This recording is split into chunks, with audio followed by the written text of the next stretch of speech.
Good morning, and welcome to the Jeanne Parnell Show. I'm your guest host, Ruth D. Hunt, and I'm sitting in for our iconic Jeanne Parnell. I thank Jeanne for giving me this opportunity to guest host in her absence. She's still a little under the weather, and we are sending out prayers for her speedy recovery.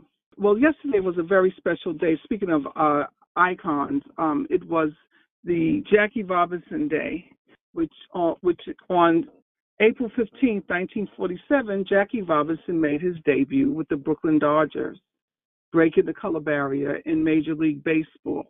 And to commemorate his enduring legacy on and off the baseball field, the Jackie Robinson Museum was open yesterday, and it welcomed people. Well, the Mets were there. Had a wonderful program go on, and so and we have beautiful tours that went on during the day. And so one of my guests this morning is the dynamic Miss Lesley Crossen, and she joined me. She's a friend and a retired journalist. She's a sister in the Doll League, and I just wanted to bring her on this morning and introduce her to the Harlem community, although Harlem community is not new to her because she is a Harlemite, born and raised. Well, as one of our friends said, she was bred and budded in Harlem. So, Lesley, welcome to the Jeanne Parnell Show. Thank you, Ruth, and good morning to all your listeners. I'm glad to be here with you this morning.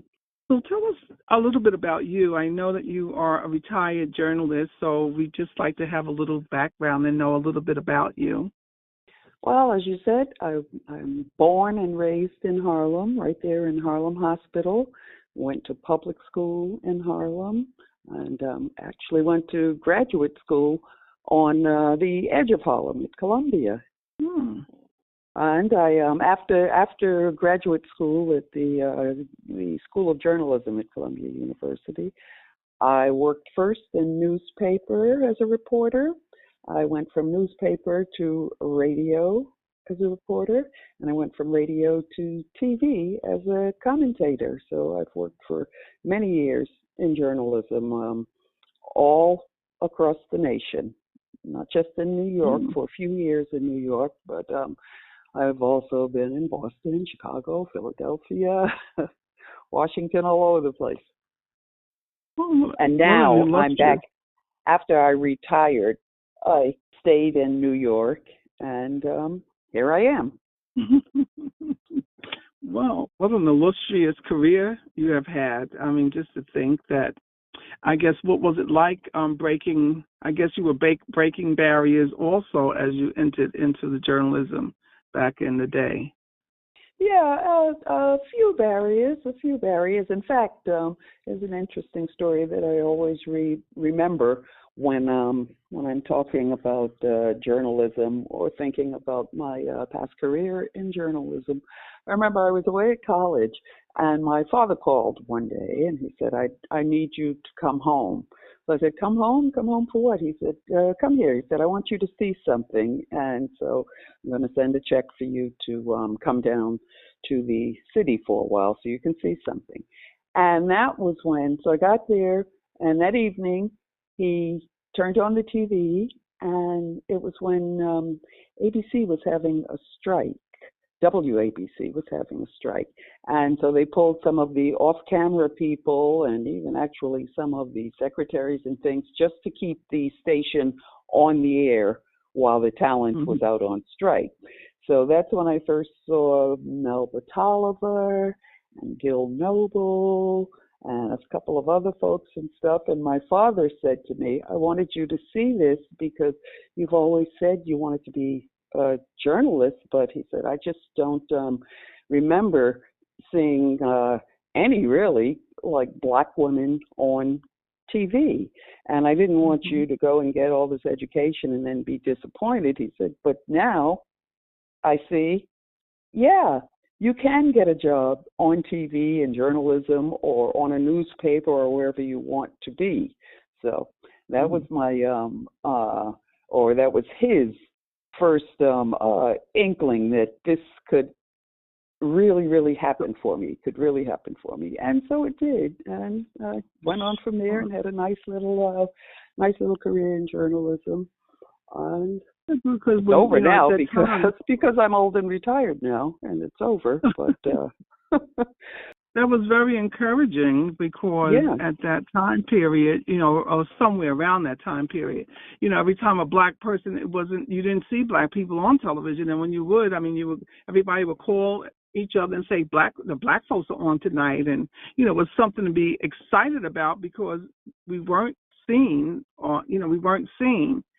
and so that was courageous for you to feel like to break down the wall to go into that profession. And now today, we're you open the doors for many other networks, and so you're one of our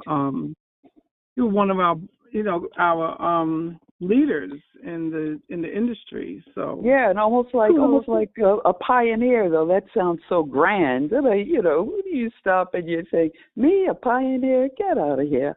I just had a little job doing what they were paying me to do and stuff." But every time one of us gets a foot in the door someplace, it cracks it open a little wider for those coming behind us. So pioneer is not too grand a word to use, although it does sound awfully grand. Sounds ancient. Sounds a little ancient, but you were breaking. Yeah, you were opening the doors for others to come behind you. So, and it wasn't so easy because in those days, even for me, breaking barriers in the swimwear industry and the modeling industry, they weren't making money. I didn't make the money that the supermodels make today. And I'm sure in comparison to journalists that are, from today, the kinds of income that they make compared to what was happening back in, the pioneer days. Yeah, because I'm going back to the early 70s. So there is no comparison in terms of salaries and things. Absolutely not. Yeah, but your salary, it's your reward comes in being a pioneer and making a way for others to come through. Yeah, so right. It's a lot making a way for other people and doing the career fairs and things like that to tell people about your experience and stuff and encourage them to go for it too if they're interested in journalism. There's satisfaction in all of that dollars you can't calculate with dollars. You can't calculate. Absolutely not. Because when you think about, I forgot what they said today. Yesterday with Jackie Robinson, the types of his contract and the money that he made at that time compared to what the baseball players are making today. It's just astronomical, the difference in in the money. A major difference. Yeah. Major. Even I was. I'm sorry. Even I was a little bit surprised to hear when you hear the figures because they were talking about like $5,000 or something like that. And you hear the figures, you go, oh. Of course, $5,000 and dollars that far back could get you a whole lot more than $50,000 can get you now. So, because the cost of living, salaries even have not kept up with the cost of living at all, particularly not in New York. Yes. So then the other, before we go on to, talking about yesterday's big event, we both have in common that we both were members of the Doll League Incorporated. And so tell us a little bit about that organization. I think I joined much earlier than you because I joined in 1980. And another iconic person, Alma Rangel, Congressman Charlie Rangel's wife, Alma was one of the founding members of the Doll League. Again, making way, opening doors as an organization that was doing fundraising back in the day to give dolls to underserved communities and to have the vision to actually administer scholarships to the community. So that's how we met, actually, through the Doll League. So tell me a little bit about your experience with the Doll League. I think I was invited to become a member of the Doll League in about 1989 or 1990, somewhere around there. And I knew of the organization because I had gone to the galas, and I had friends who were dolls even then. And when I went into the organization and I read all the information that they gave me in advance of my actually being inaugurated into the organization and stuff, and it was so impressive. It just makes you really, really, really stop and appreciate just the work that, as our founder said, what a small group of women can do if they just sit down and do it, organize it and do it. And so then from a small group of women around, what's our founder's name? Around her kitchen table. Lesley. No, I can't remember names anymore. The band leader's wife. That comes from being a pioneer. I know it. It comes from being elderly, I would say.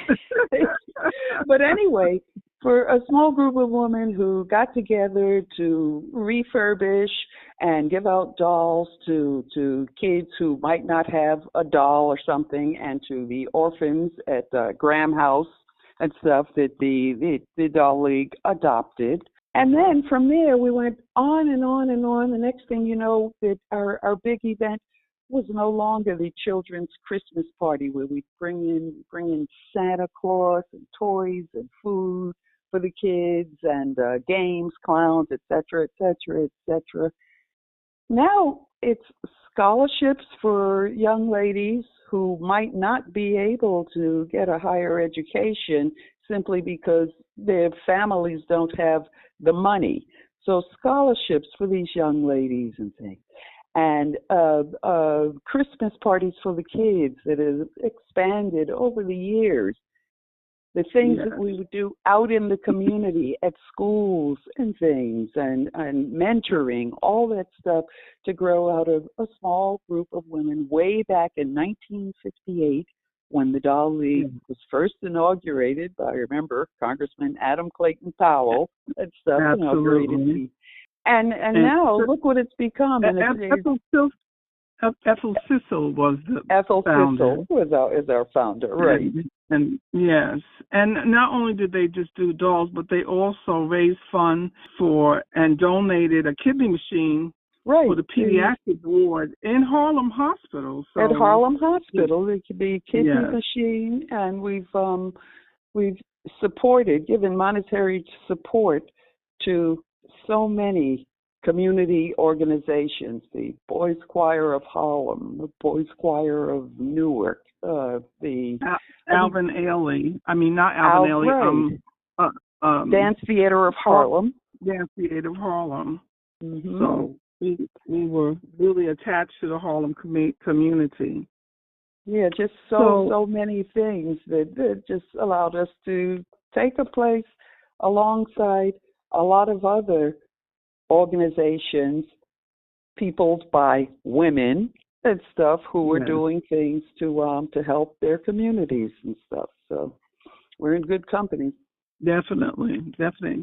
So happy to see you at the big celebration for Jackie Robinson Day. So every year they've celebrated Jackie Robinson Day because on April 15th, 1947, Jackie Robinson made his debut in the Brooklyn Dodgers, breaking the color barrier in Major League Baseball. And for me, and why I hold Jackie Robinson near and dear to my heart is that I was the first person to actually work for the Jackie Robinson Foundation.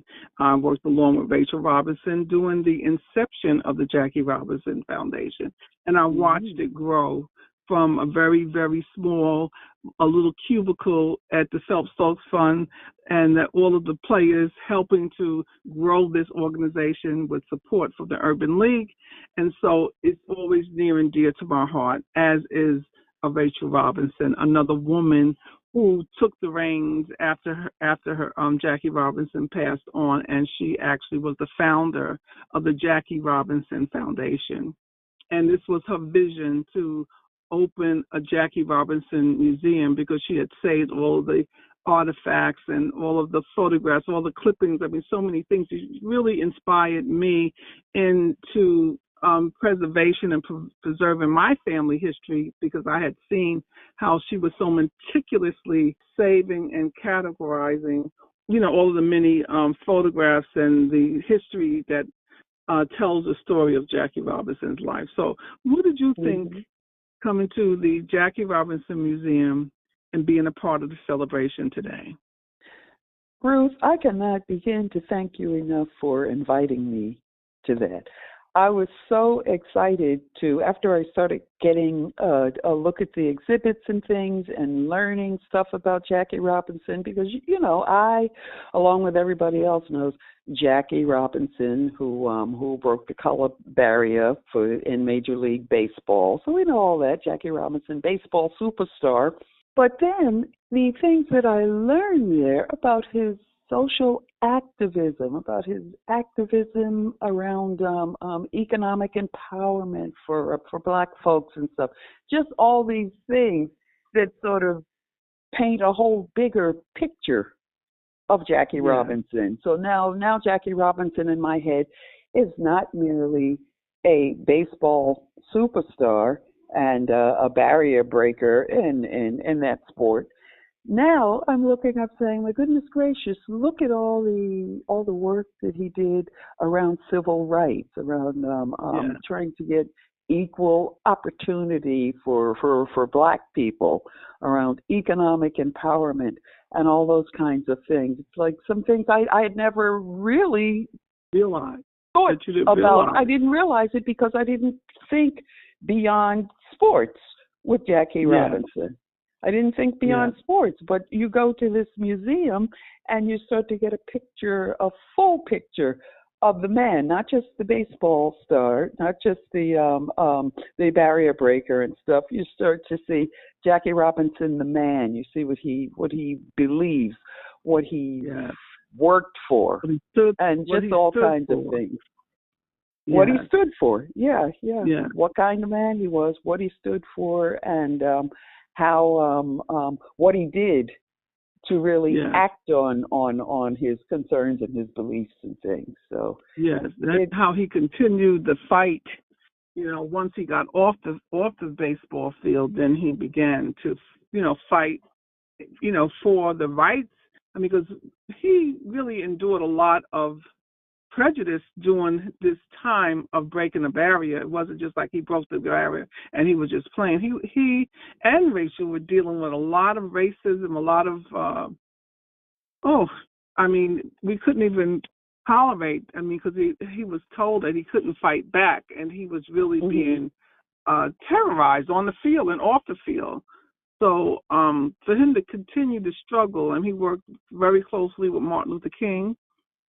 And he marched on Washington. I think he'd taken his son with him. I think he took the children with him.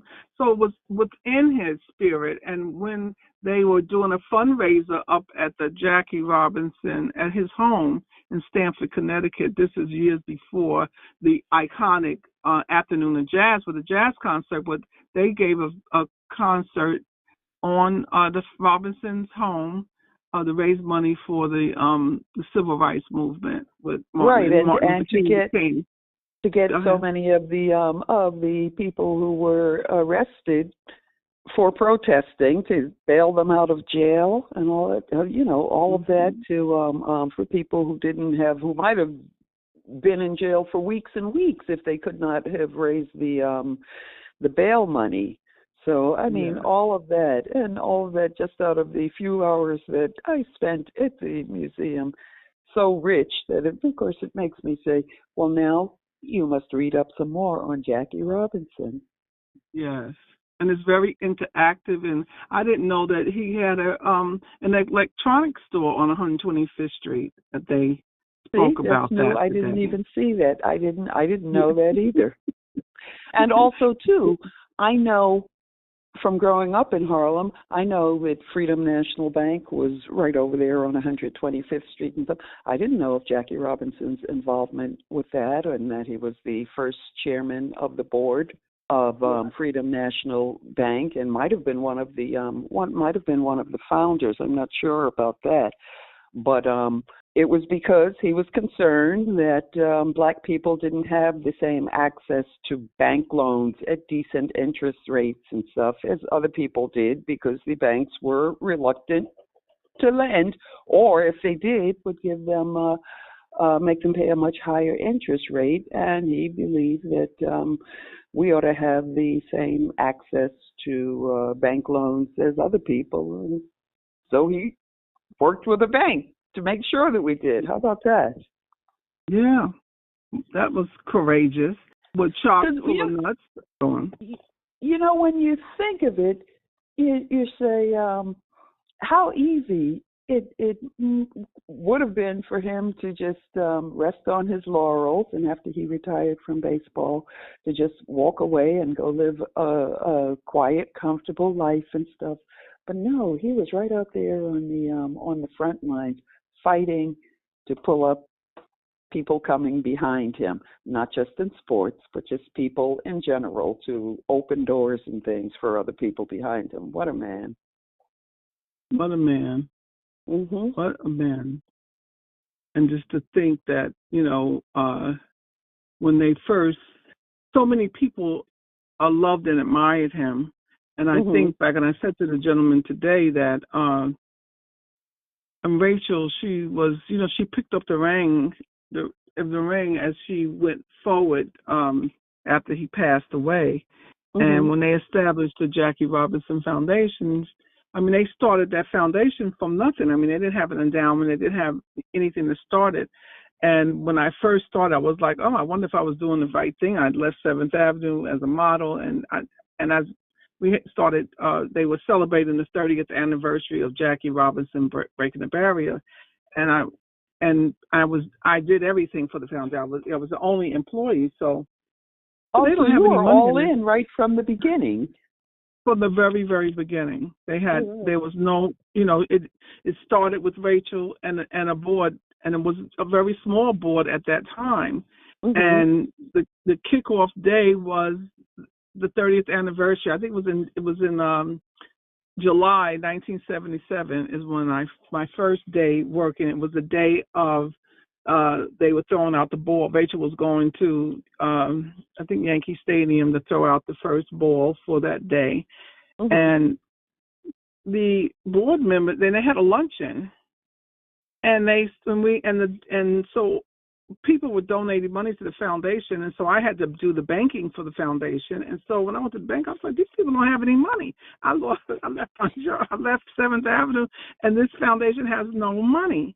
And and so the Urban League paid half my salary, and the foundation had to pay my, the other part of the salary. But of course, nonprofit, it wasn't a lot of money, but I was concerned.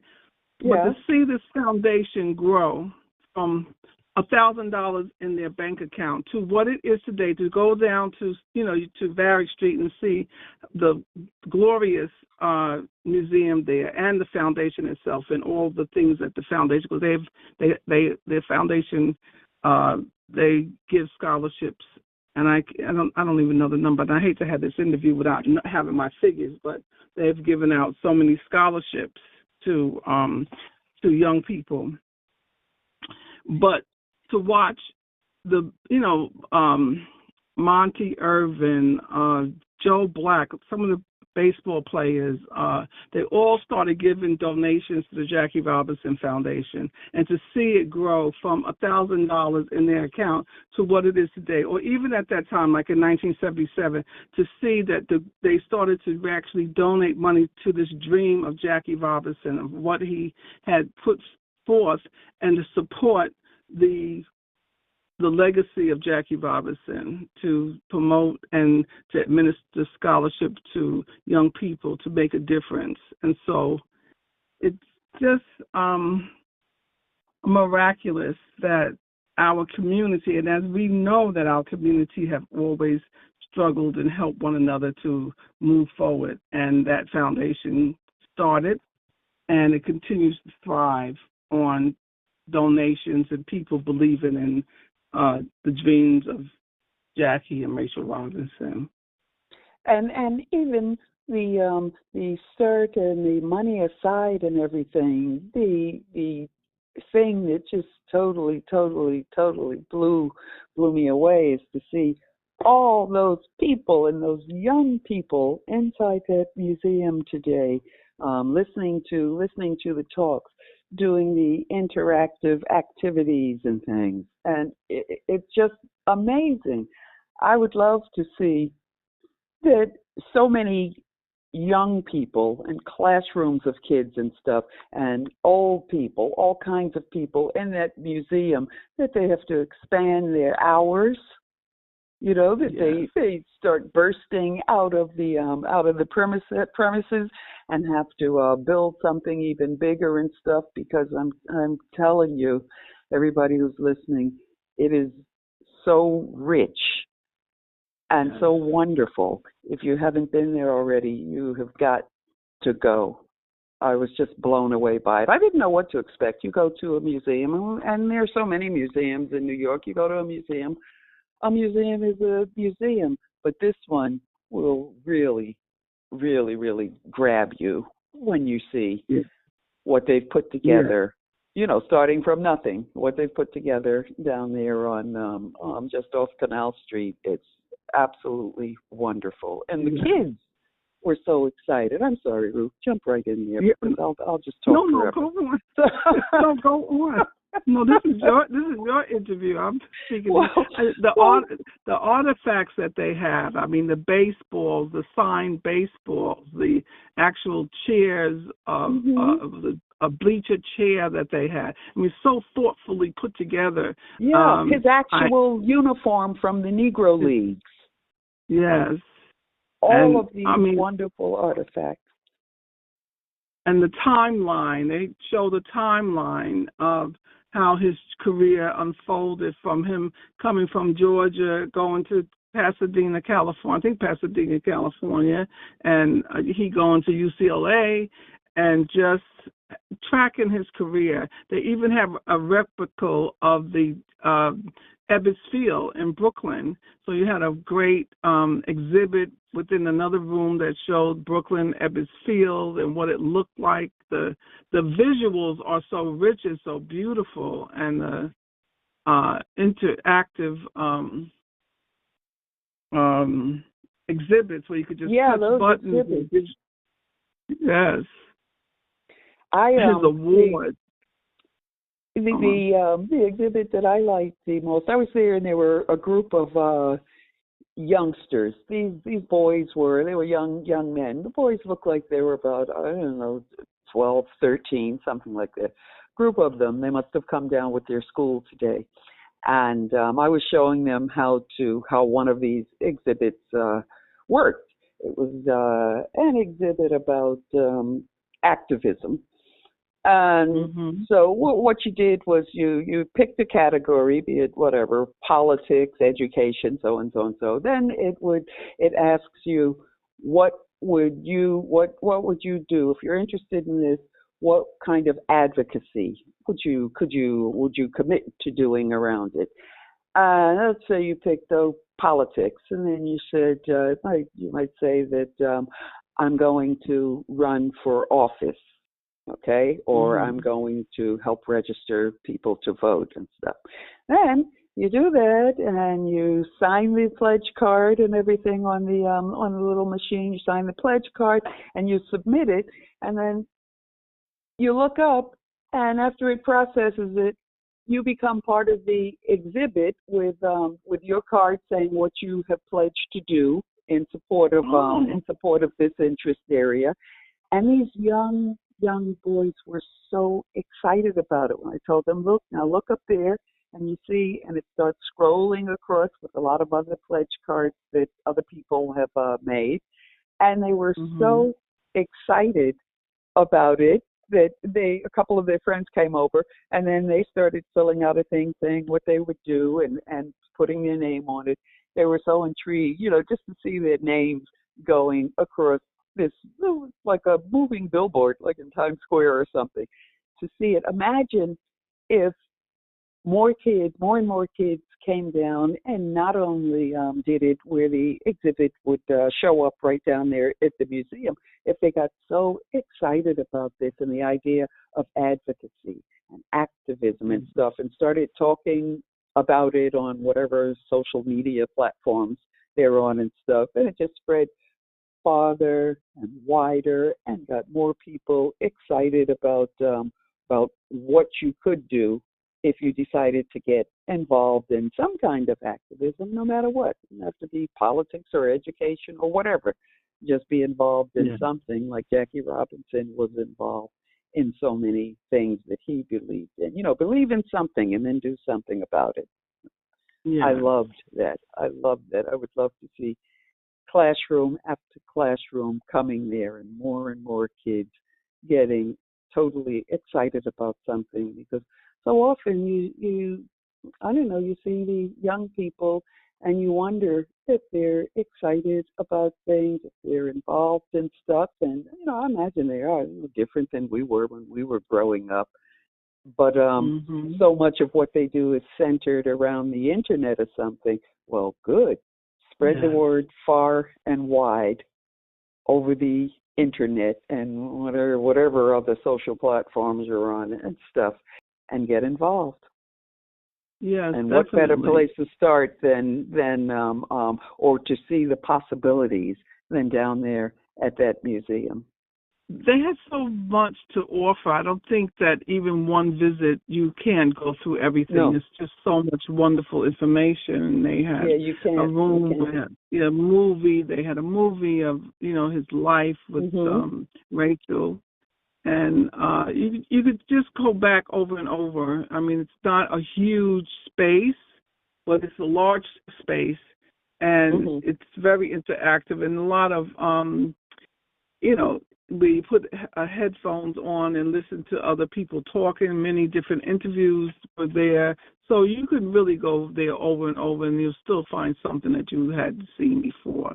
I'm certainly going to go back, because I know that I didn't see everything there is to see and absorb everything there is to absorb, because I'd also, next time I go back, I want to sit with one of the people who do the tours and give you the talk and everything, and concentrate on another area of the museum to learn more about that part of the museum and what's in there, and that part of Jackie Robinson's life. So I will definitely be going back and taking some. I have some young nieces and nephews who come to visit every so often, and I have one more place to take them to, the Jackie Robinson Museum. It's some place to take them that you can really be proud of, that this accomplishment. It makes you feel very proud to say that this is a museum about a man who gave so much in all aspects, and that is really well done, and it's a place to really be proud of. To be proud of, because not only did all of this happen, we're memorializing it in a museum here for generations to come. Jackie Robinson didn't just break the color barrier in Major League Baseball and had a wonderful career there, and then we say, oh yeah, that happened, and just move on and forget about it. No, this happened, it was wonderful, and we are going to memorialize it in this museum for years and years and years to come. So I just love now it's permanently engraved in our minds and stuff, and people for years and years, young people, old people, all kinds of people can go to that museum and relive it all over again. So if there's anybody out there listening to us this morning and stuff, if you don't have your plans for this weekend made already, go down to the Jackie Robinson Museum and learn, and be proud. Yes, it's located at 75 Varick Street, off the corner of Canal Street, and I think the subway goes right there. You can Google it, go online. The A train, the number 1 train, all those trains go. Just get off at Canal Street and walk west about 1 block. It's almost right across the street from the train station. Yes. So it's quite easy to get to, and I'm sure that the people there will be happy to see tons and tons more people show up. Though it was pretty jam packed when I was there today, but just make it so crowded that they have to expand, Ruth, and then you can help them with the second phase of it, right? You start a new phase and have to expand it because now it's not big enough to accommodate all the people who want to come and learn and just enjoy. True. Well, that's why they have a lot of schools that come there, and I think you have to go online to actually schedule your tour or schedule time to come. It does get crowded, so we encourage you to go online and to register. Well, you don't have to register, but to sign up to go or to reserve a ticket to go in. It was free today for Jackie Robinson Day, but you, again, go online and they have all the information there. Yeah, don't just limit your visits to Jackie Robinson Day. Save Jackie Robinson Day for, go all year long and save Jackie Robinson Day as the gift day when everybody gets in for free. That's your free day, but you got to go all year long, too. We have to support our institutions. We must support them because it's important. I'm sort of perusing through the website and seeing the photographs. So he was a part of the march on Washington, and he has his son under his arm, which David Robinson was in the house today, and this is Jackie Robinson's youngest child, actually, David Robinson. And in the photograph of them marching to Washington, David was there. And as I stood there speaking with him, and it sort of came up on the screen, on a large dice-sized screen, he was pointing out to his grandson, there's your great-grandfather and your grandfather. It was just a moment that was a very special moment to hear him tell his grandson that was he and his father on the screen. It's just very beautiful. And another thing is that there were several movies that were made of the life of the Jackie Robinson story. 42. I saw that one. Yeah. 42. Yeah, 42. That's a phenomenal piece, and I encourage people who don't know the story that Rachel was one that they consulted with her along the way as they made this film, because the early film that was made in 1950, that was with Ruby D, and Jackie Robinson played himself in that particular film, which is a good film, again, but it is 1950s. And the one with Chad and Bossman, am I pronouncing his name right, was played Jackie Robinson in the film I think it was about 5 years ago. I think you can go on YouTube and actually pull that one up, or you can still purchase it, but it's something to have in your collection. On demand, on TV, and see it anytime. Okay. It's worth having because it's done. It's very well done. What a man! What a life! What a story to be so close to an iconic person, and that they share their lives with the public. That we would know their story. Absolutely. Some people may remember, another fundraiser that they had once a year was the Afternoon of Jazz. They had a jazz concert. Yeah, Jazz on the Lawn. Yeah. Jazz on the Lawn. And it was just another fab. It was a grassroots event, and we all look forward to that. I mean, it was always the last Sunday in June, and people would come from all over the United States, California, Chicago, to come to this jazz concert. So it was a grassroots effort, but who's who in America and the Black community were there. And it wasn't just a Black thing. It was interracial, racial. And it was just an afternoon with people, never an incident, just good music, good conversation. We would bring a picnic basket and set up a blanket and sit back and listen to jazz. We first had them at Jackie Robinson's home in Stanford, and then they moved it after the house was sold, and they moved the concert to a park in I'm getting like you. I can't remember exactly, but it was another location in Connecticut, not far from Stanford. But I went to one of the concerts, and I did. Because remember, generally during those years, I wasn't even living in New York, and the one time when I got a chance, when I had gotten transferred to New York, and I got a chance to go to it rained cats and dogs all day. All day long. I have a picture from the concert of us huddled inside of a little tent, like with our rain jackets over our heads and stuff. Oh, it just rained and rained and rained. But people still stayed out. They stayed, even if it rained, they still stayed out. They still had stayed a out. good time. Yeah.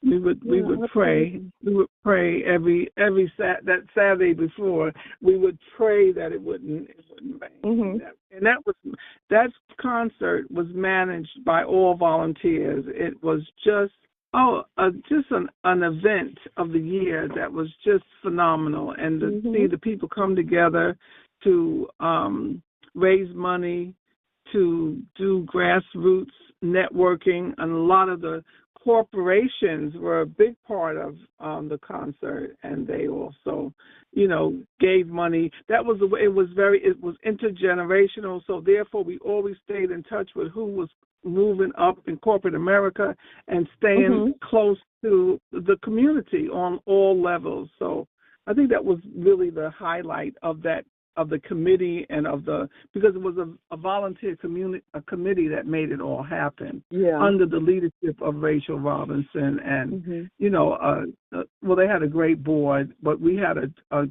committee, a jazz committee that was just phenomenal to make it happen.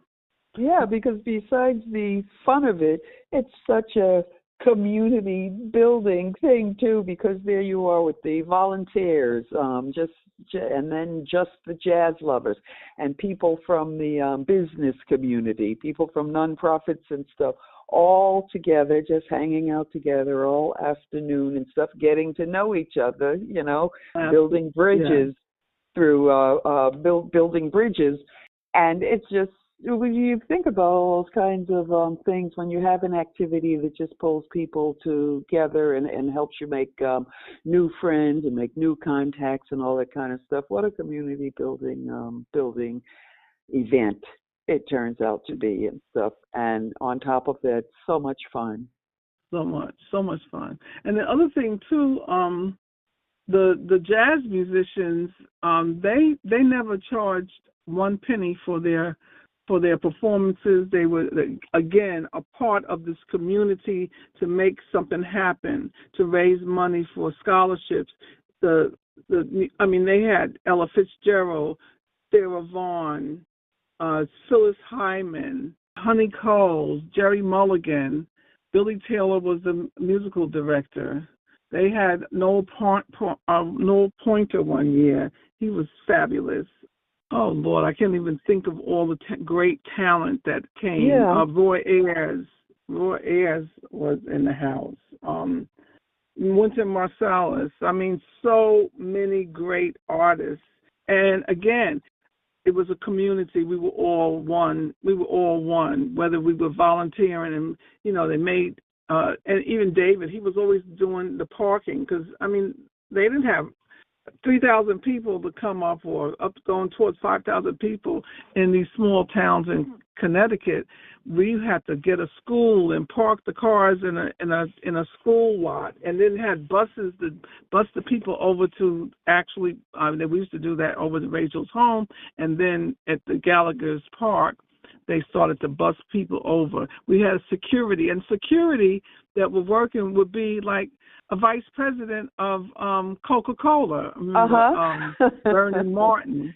Vernon Martin was the vice president of Coca-Cola. And even Ted Bennett that was there today, he was the vice president of Coca-Cola. All these people would be in there with their shorts on and their, with their caps on, and just enjoying the entire day of making something happen. That was what was so unique and really beautiful. That committee was just something to behold. And we all had the same feeling. Even when I talk about it, the enthusiasm, the excitement that you get from it and got from it. And people still, when they see, when are they having a jazz concert? When are they? Because it was just a do they community. Still have it, or is it? Because I know no, they stopped having it. So they no longer have the jazz.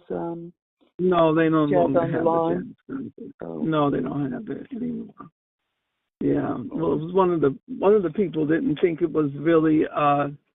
They didn't think it was really, it wasn't a moneymaker like a big dinner, but it was a moneymaker because it wasn't always in the dollars. The tickets weren't expensive tickets, but the network of people and constantly getting more supporters. Even you got supporters on the corporate level, because a lot of corporate people were right there in the house. They had Moet Hennessy was a part that was chef in Somerset at that time.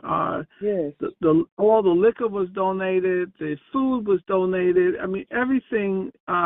It was a grassroots. It was some kind of fabulous. I do have a tape. I had a tape which I donated to the foundation where I taped, just the morning of us setting up. I remember taking my niece. My niece is in her 40s now, but she was young and she sold sodas. They would have sodas and hot dogs, and mainly hot dogs and sodas and beer for the day. So she enjoyed being a part of that. A young person, selling.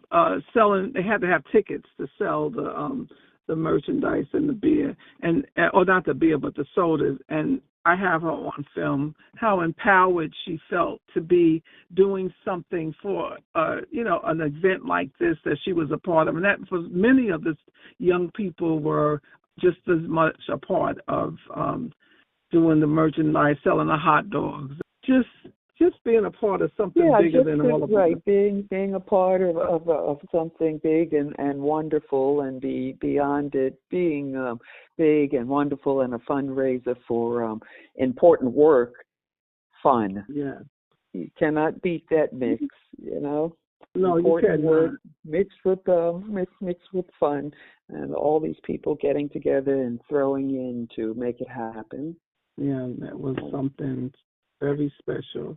And I have to say that, we all loved and looked up and admired Rachel Robinson, who was the founder of this foundation. And, you could never tell her no. And she would ask of anything of you, you automatically would tell her, of course, no matter, because she had a electricity about her also, just a very genuine, down-to-earth, smart, a fantastic organizer. Her organizational skills were just above reproach. She was just phenomenal. Even that I say that she had saved all of Jackie Robinson's clippings, all of the artifacts that are in that museum. It's just that she treasured and held on to all of these pieces. Amazing too. Because the young man who was leading our tour was saying that when he showed us exhibit case with Jackie Robinson's original uniform from the Negro Leagues and stuff. He said that's the only one that they know of that's in existence still, a full uniform from the Negro Leagues. Mhm. And we saw his army uniform, all with the medals and everything. I was shocked to hear also that he was a star in college and high school and stuff in 4 different sports: football, basketball, track, baseball, and track. Football, basketball, baseball, and track. Amazing. Mm-hmm. Amazing. And if you ever get a chance, I mean, I don't know if it's still in print, but there was a book that, Jackie Robinson has several books, but the portrait of their life, the portrait, I think it's called Jackie Robinson, an intimate portrait of their life. And it's like a photo journal that Rachel did, and it is a beautiful coffee table book. That just has all the photographs and tells the story of how they met at UCLA, and the engagement to the and when he signed with Major League Baseball, that he got married. So of course Rachel was right with him, because when they traveled, it was during the Jim Crow era, and there was he couldn't lodge with the white players, and they had to find housing for them. That everything that he experienced, she was also a part of that. And I always said, she was the wind beneath his wings. Mm-hmm. So, what a beautiful love story! They have a beautiful love story on top of everything else, and we're just so honored that Rachel is still with us at 102 years old. Going to be 103 in July. Very gracious woman still, just a kind, gracious, giving woman.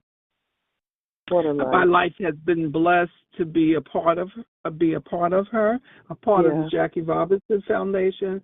I feel like, it's a part of me, because whenever you are a part of the inception of something, it's like, when you have no money and you're both, struggling to make things happen, it's nothing like that feeling. And to see it start to grow, it was like a rhythm and a movement that was happening every event, to see the people come together excited and wanting to be a part of this movement that was happening, and people making donations. I remember Joe Black, he had a dollar campaign, and he had an article in a magazine, I don't know if it was in Jet magazine, where he was just asking people to send $1. This is how grassroots it was, and people would actually send $1, $5. Of course, we were getting corporate donations as well, but it was a grassroots effort. This is 1977 that the foundation started. So, people weren't making big money at that time, not like today. So, and I remember, I had never seen, hate mail, and at one point they did show some of that, but I had never seen hate mail. But working for a foundation where they were making these appeals all over the country, because every time they did a baseball game, they throw out the ball, they would make the appeal. And people would actually send, like hate mail to the foundation. So, I had to open the mail, or that someone took the time to take a penny and beat the penny all up. It was all broken up and beat in, and they would say in the letter, I wouldn't give you a penny, I wouldn't give you a penny for that organization. I was like, oh my God. And some of the letters that I would get, I wasn't sure what it was, but it was complete hate mail. Yeah, in 1977, 1978, that you were still experiencing this. It was just something. Yeah, that's the thing. I know when we got to the portion when he was talking about what happened at one of the ball games. I guess the team was playing, Jackie's team was playing the Phillies, I think he said, and they were right there on the field, their coach was leading them in slurs, racial slurs and stuff like that. And it's shocking. I mean, we know, that was the tenor of the times, and so it happened. We've all seen the movies and read the books and everything, but to actually just come face to face with it and see it on the film, see it on film and stuff like at the museum was very, very, very unsettling. Yes, very unsettling. Very. Because you don't know what's on the minds of people. You don't know what's on the minds of people and what extents they will go to, because Right.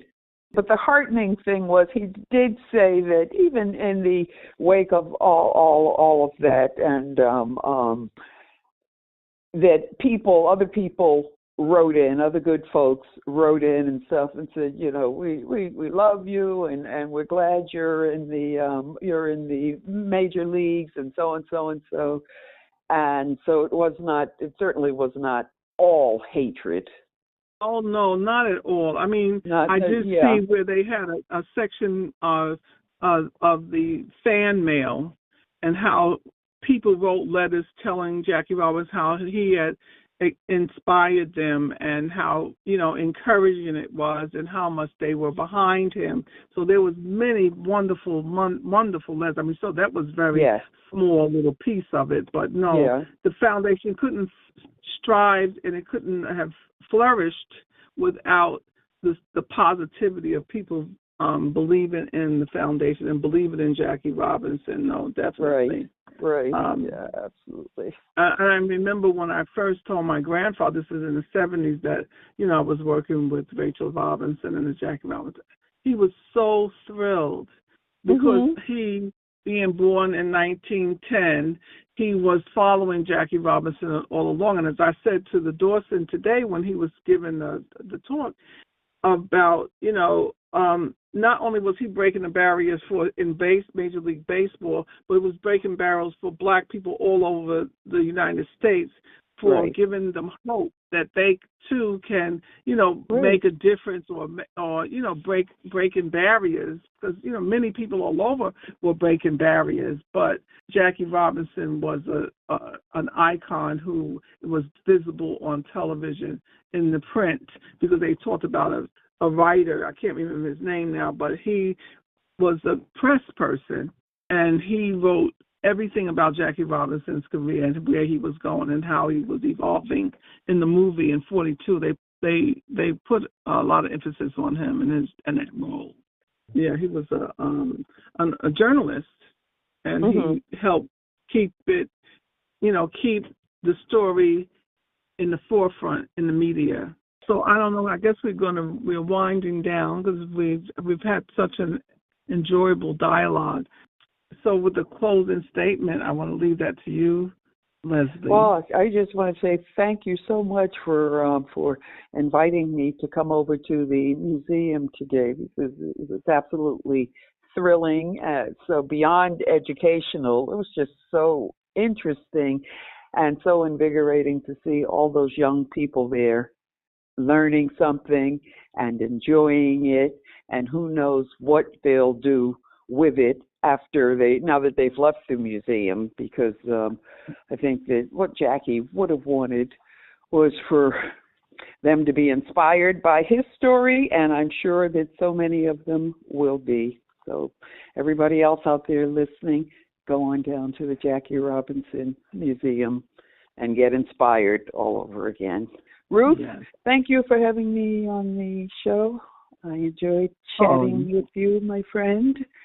Yes, darling. It was a pleasure to have you. And yes, we encourage the Harlem community to go downtown. They can take the number one. They can take the A train down the Canal Street. The A train, the C train, the E train. They all stop right there at Canal Street. And it's located at 75 Varick Street. And I can encourage you to go online. You can Google JackieRobinsonMuseum.org and learn all about it and how to register to go down. But it certainly would be highlight in your life to experience this museum. So we honor our icon, Jackie Robinson, and we are so happy that the world, or certainly here in the States, that we honor the Jackie Robinson Day every year on April 15th to mark the 1947 breaking into Major League Baseball. So thank you for listening, and until the next time, enjoy.